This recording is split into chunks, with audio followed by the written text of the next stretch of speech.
Okay, good morning.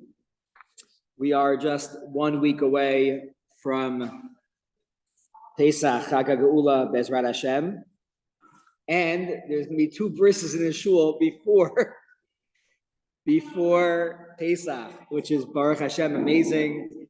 The shul smells like Hechshachelim. It smells like Hagala in here. It really feels like Pesach. Pesach itself has many, many different names. So we'll share 5 different ideas on the Haggadah.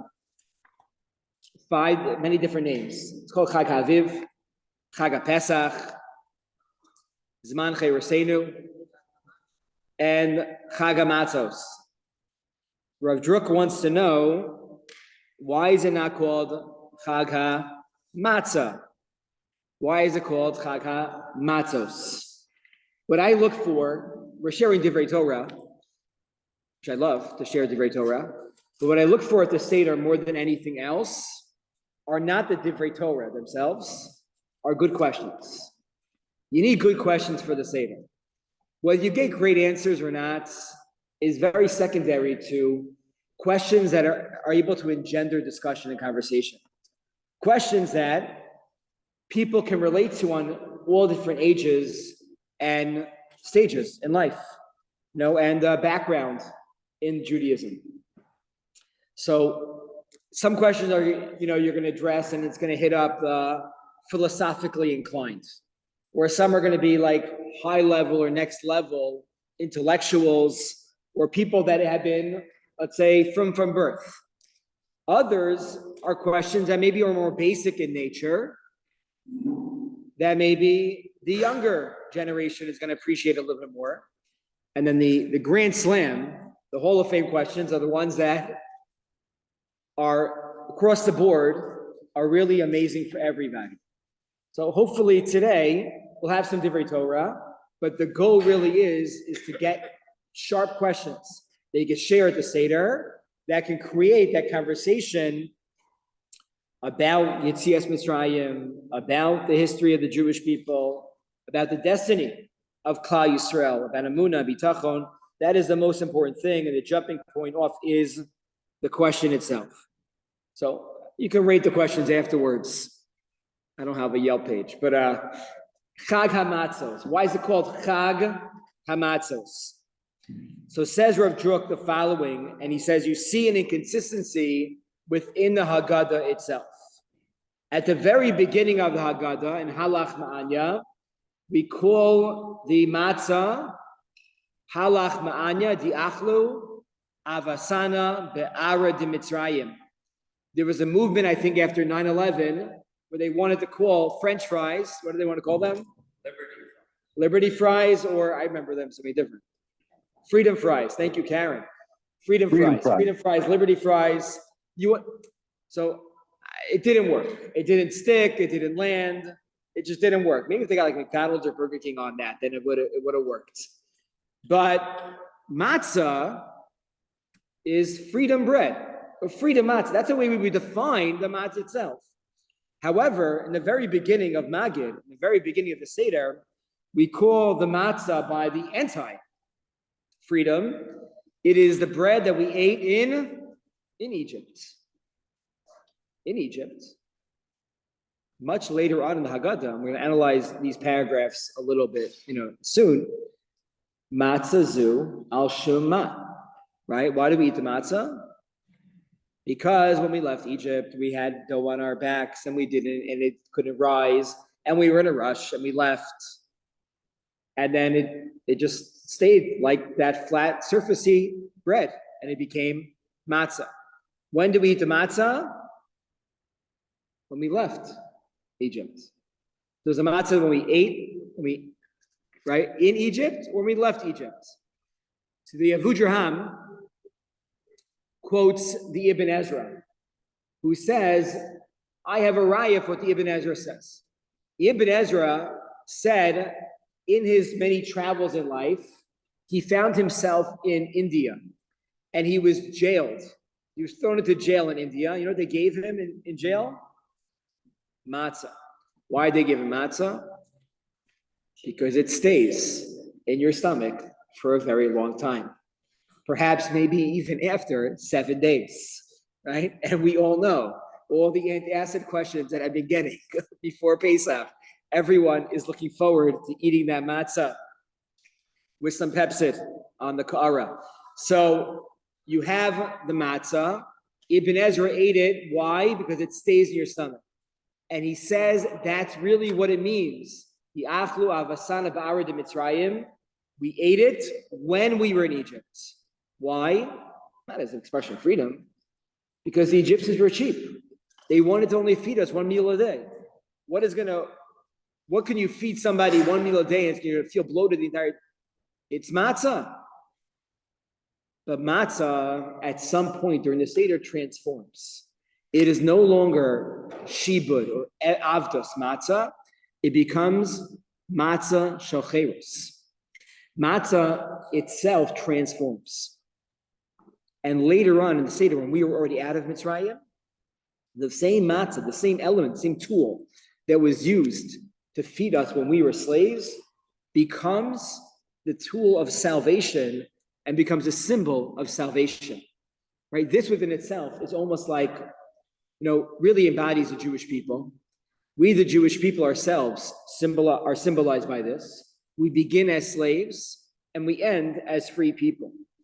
But we take the tools of servitude throughout the generations, and we use those tools of servitude to become ways of salvation. And the matzah itself transforms. That's why Rav Druk writes, it's called Chag HaMatzos, to recognize the dual message of the matzah, right? What do you have at the Seder? The Rambam had 2 matzos. We have 3, right? Everyone here has 3 matzos. Anyone have 4? There's an old minhag to have 4 matzos. Why do you have the 4th? Because very often, one of the 2 that's supposed to stay whole would break. So they would hold a backup. They call it matzahs suffik. Suffik. The relief pitcher, right? You'd have a backup matzah that you'd already put under the matzah cover, the matzah tash, because it's almost inevitable for one of them to break. So they already put it there to cover yourself that you have 2 whole and 1 broken. But really, 2 whole and 1 broken recognize this idea as well. The broken matzah is the matzah of avdos. It's called lechem oni, poor man's bread. And the shlemos are the whole matzahs representing our wholeness when we left Egypt. Okay, that's the first idea. Chag HaMatzos, the Lashon Rabim, to emphasize this idea about Yetzias Mitzrayim. Thought number 2. This, I think, is a question I ask almost every single year at my Seder. I think it's one of those questions that really can cut to the core of what Yetzias Mitzrayim is all about, and can draw everybody in, because it's such a basic question, but it's the answers itself are not so easy. And almost every Haggadah I've seen addresses this question. And that is the following. The Chai Adam would say, when you get up to this paragraph, you got to call everybody back to the Seder. If there's women that are getting ready for the meal and they're running to the kitchen, there are kids that are playing, everybody come back. Everybody come back. Rabbi Gamliel Haya Omer, Kol Shelo Omer Shlosh Dvarim Elu, Pesach Lo Yatza Yidei Chavasa. If you didn't say these 3 things on Pesach, what does Lo Yatza Yidei Chavasa mean? It means obligation. You did not meet your obligation of you're not Yotzei Pesach. That's a pretty serious obligation, right? So it's a machlokes rishonim how we understand this line. Does that literally mean like this is magic? Like you say Pesach, matzah, maru, boom, I'm Yotzei? Or is it more like emphasizing these points here? So the Chayadim, you should take this very, very literally. If you miss all of Magid, and the only thing you could say, Pesach, matzah, maru. Okay, some say the paragraphs, because you have to give the reasons for the mitzvos. It's the one time a year where we we have to say the reasons for the mitzvahs. And the Sfarim write, usually we're not into reasons for mitzvahs. But part of Sipur Yetziat Mitzrayim is to understand what happened. Not just what happened, but why we do what we do. So Pesach, Matzah, Maror. If you were writing the Haggadah, would that be the order that you would choose?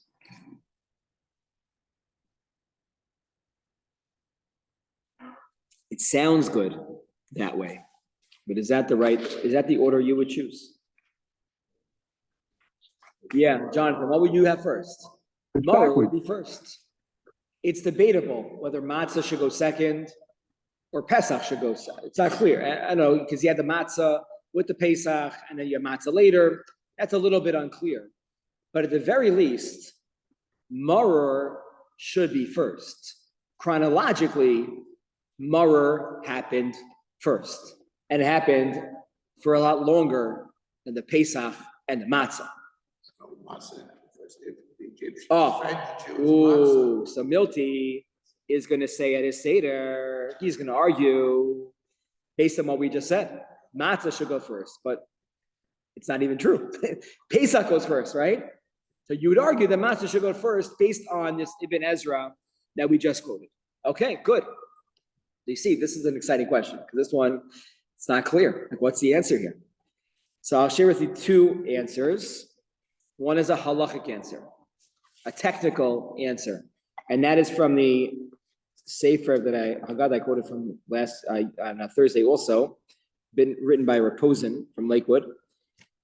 He says that if you look at the mitzvos halayla, maror is only a mitzvah when it's with the Pesach and the matzah. When maror is eaten independently, like we do today, it's only a mitzvah d'Rabbanan. To eat maror today is a rabbinically decreed mitzvah. And why do we say the bracha? You have to say, yeah. Because yeah. But you don't have to. So it could be, you're right. Milty is asking a good question. If it's the Rabbanan, why are you making a bracha on it? Because the answer is we make brachas on the Rabbanans also. We make a bracha on the Megillah. We make a bracha on Hanukkah candles. It could be that in the times of Beis Hamikdash, we might make a slightly different bracha, recognizing this. The Rambam, actually in the Rambam Sefer, in Mishnah Torah, there's a bracha on the Korban Pesach that you'd make once a year. Now that trivia question, what are the brachas you make once a year? So that there's a bracha on that. There's a bracha, so you'd eat the maror only with the Pesach and the matzah as a sandwich. So since you wouldn't eat it independently as a mitzvah, so it's last on the list because it is today a rabbinic mitzvah, as opposed to the matzah, which is mandated from the Torah according to everyone. Why does the matzah go first? What? Why does it? Oh, see, good. Have a common Pesach Yeah. now. Matzah is the only thing that is from the Torah. Yeah, it's a great question. It's a great question.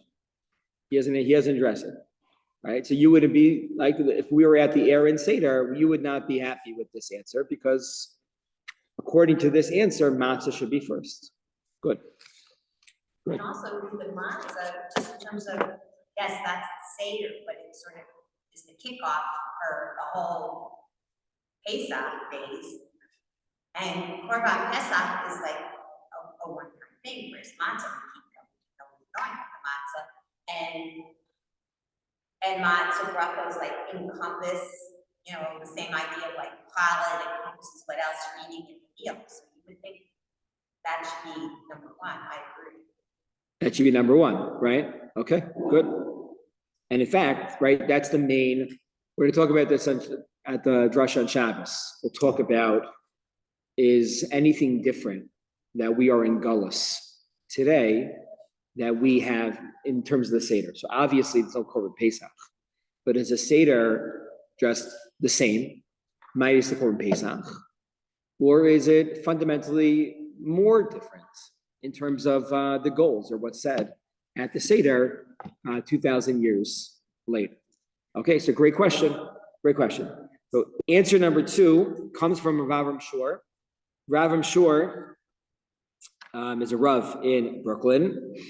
He's just unbelievable. He has a Haggadah which is very thick, and I just saw last week he came out with another Haggadah. This Haggadah is called Halekach v'Halibov. That's all of his farm are called Halekach v'Halibov. There must be some gematria like connected to his name. So he writes the following. He quotes the Maisa Nisim. The Maisa Nisim Haggadah was written by Rav Yaakov Loiberbaum, who was a great gadol in the 1800s. He wrote a sefer on Choshe Mishpat, which is learned by all Dayanim. I have to know the sefer pretty well. It's called the Sivas Mishpat, and he has many svarim on Megillos and on Haggadah Shel Pesach. And he writes here that if Maror would be first, we would lose sight of the goal of Yetzias Mitzrayim. The goal of Yetzias Mitzrayim was not only, right, we were subjugated on 2 levels. Level number 1, we were physically in check. We were physically, restrained to Egypt. We were slaves. We were physically beaten. Level number 2 was that we were spiritually defeated. And if we would put Maror in a prominent spot as number 1, we would maybe lose sight that that's the only goal of Yetzias Mitzrayim, is just to be free. It's just not to be slaves. So Maror is relegated to number 3 to show that in addition to the Geulas Haguf that we experience, there's also a Geulas Hanefesh that we experienced at Yetzias Mitzrayim. Therefore, we emphasize first Pesach and Matzah, which are the mitzvos, halayla. The mitzvos, the spiritual connection to the Ribono Shel Olam, that goes first. And then secondly, we go into the Maror. This is really highlighted at the end of the Haggadah, at the end of Magid, make a bracha, which is a very powerful bracha of Asher Ga'alanu. And at the end of the bracha of Asher Ga'alanu, we say, V'nodelecha Asher Chadash al Gu'ulasenu Ve'al Pidus Nafshenu. Gu'ulasenu, on our redemption, and on our redemption of our souls. Here reflecting the dual nature of Yetzias Mitzrayim. It wasn't just freedom from slavery. It is also a freedom to serve Hashem, a Gulas HaNefesh. Rabbi Jonathan Sachs, Zatzal, highlights this. And he says the difference between those two are highlighted with one word: freedom to, like I just said, or freedom from.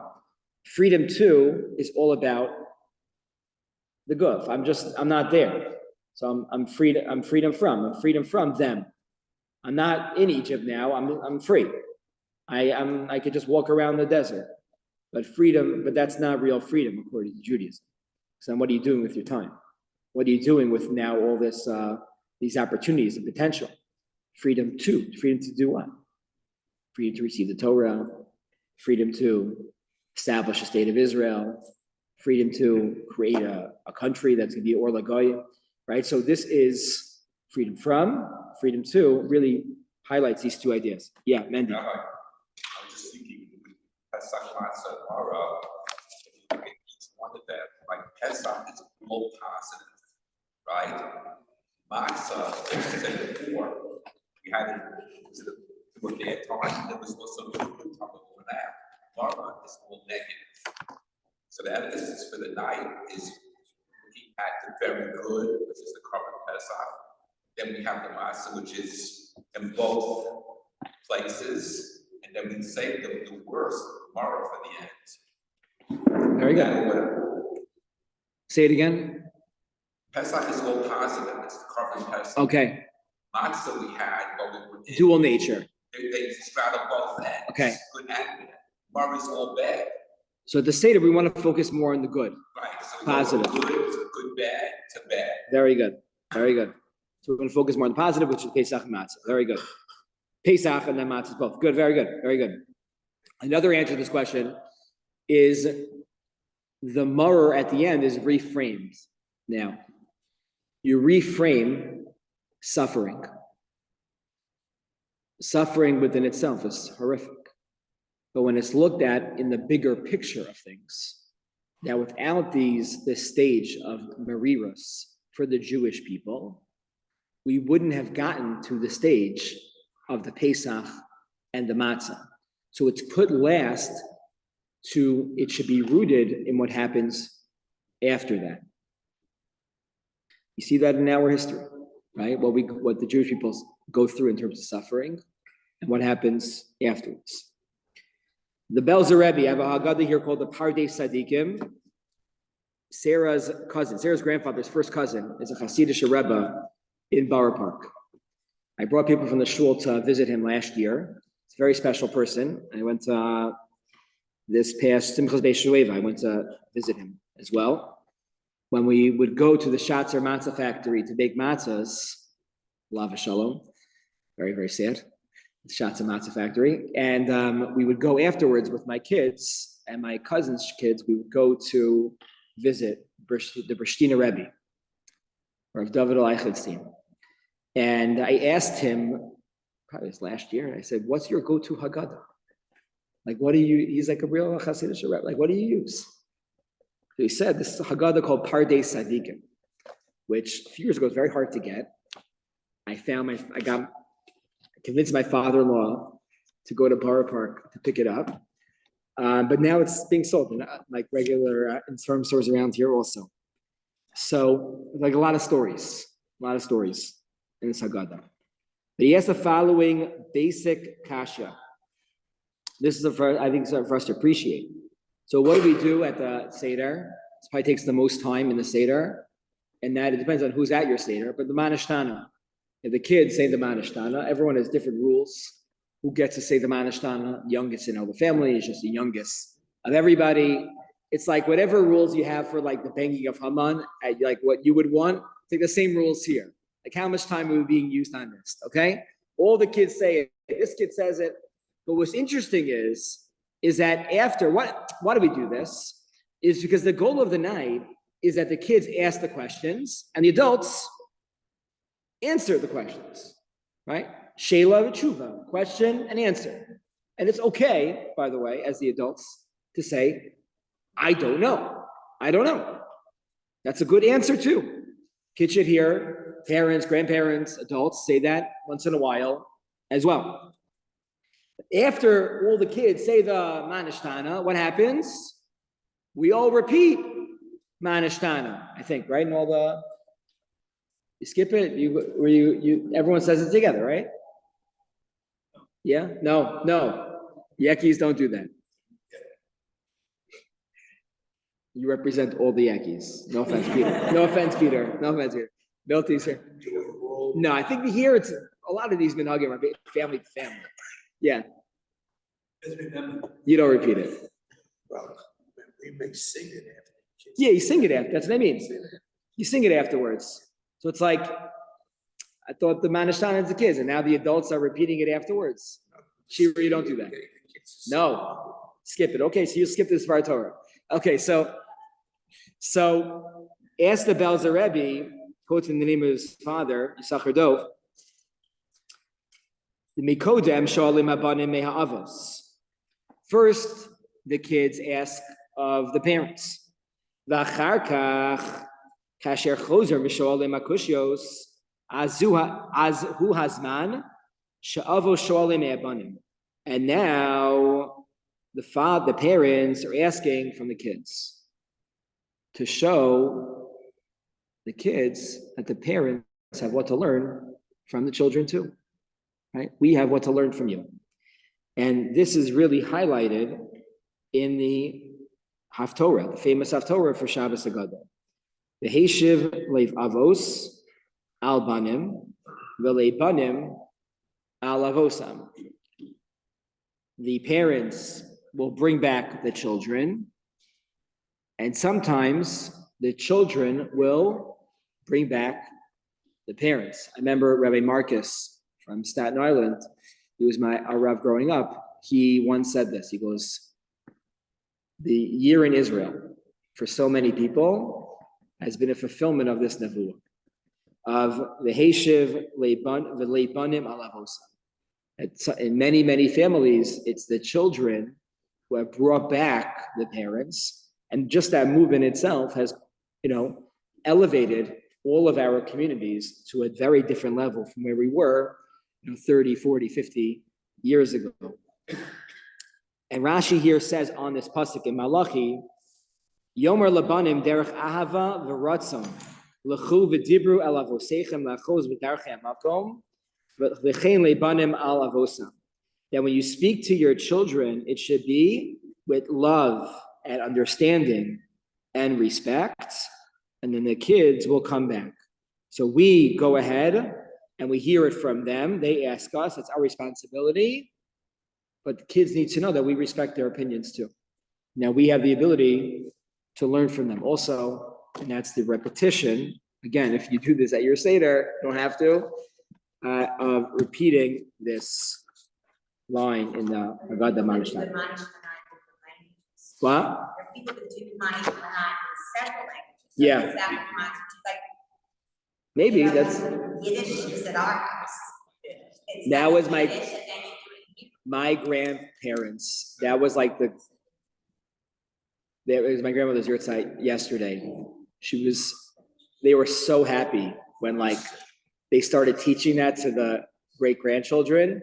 They didn't teach, when I was in class, they didn't teach to our that. son, and we taught it to his kids. Yeah, and they were so happy. Rabbi, Yeah. I recall this Shabbos, we spent a year in Colombia, and he had a Seder. They said Manishtan, so a bunch of different people from all over. They said Manishtan in 7 different languages. 7 different languages. Wow, amazing. Okay, towards the end of Magid, there's a time to speak and there's a time to be quiet, right? So I'm not saying you should say this Dvar Torah at this point. Sometimes when you're at Lefichach and you're saying Hallel, it's not necessarily the time to say Divrei Torah. It's a time to sing. It's a time to sing. You smell the food, right? But this is a nice idea. You can mention it at a different point. It doesn't say there. We say Lefichach anatu chayvim, lodos l'cham, etc. We say Lafar, Laromim, Lahader, Lararich, Laali, Lakales, Lemish Asa, Avosenu, Vilanu, as Kol Anisam Elu. Right? We're thanking Hashem in many, many different beautiful phrases for the miracles that Hashem did for Avosenu, our forefathers, Vilanu, and for us.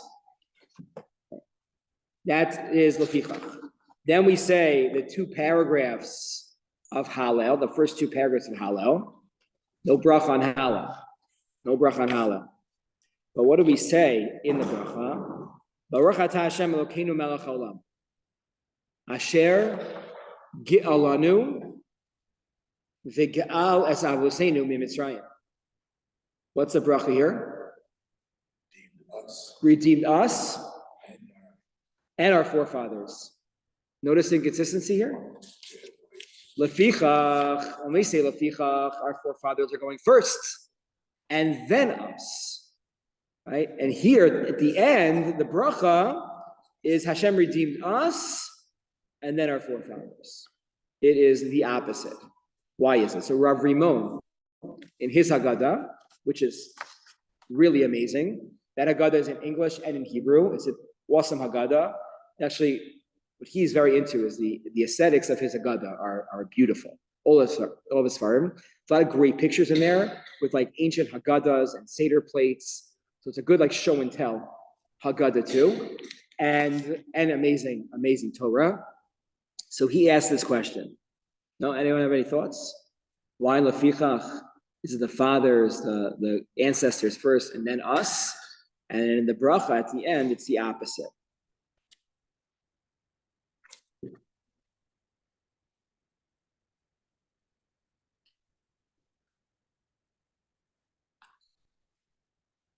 These are different stages in Geula. Different stages in Geula. When we begin, what are we saying? Mitzada Geula. Yesh Makom, Geulas Mitzrayim, Haisa Hashlav Harishon. In Egypt, that was the first stage or the first experience of Geula. Kol Dor Vador Mekadem Es Geula L'Shlav Gavoyos. We always go back to our forefathers, to our ancestors. Hashem redeemed them, and then we have to view ourselves as if we left. He also redeemed us, but they go first. This bracha at the very end, Asher Ge'alanu, V'Ge'alas Avosenu, this bracha is not just about Egypt, it's about the future.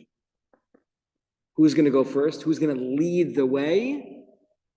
The next generation. The next generation. So we begin by saying Asher Ge'alanu. It's a hope.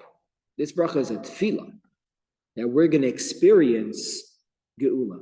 Hashlav harishon bevadai matzchio ba'avoseinu. L'chein hein yiyu hakodmim lefichach. The first stage of Geula begins with Avoseinu. Heim zachu lekoach hareisha shel Geula. They experience the first moments of the redemption, the amazing miracles, and hashgacha of Hashem. But in the end, in the future Geula, zochem anu lahamshich as Geula Avoseinu, lagia lekoma gavoa yoser besulam haGeula. Then in each generation, we get closer and closer to the Geula. Who's going to experience that Geula first? Us, not Avoseinu. We're going to experience it first, and then afterwards, the Avoseinu are going to come, next. And this really, I think, transitions into the second half of the Haggadah.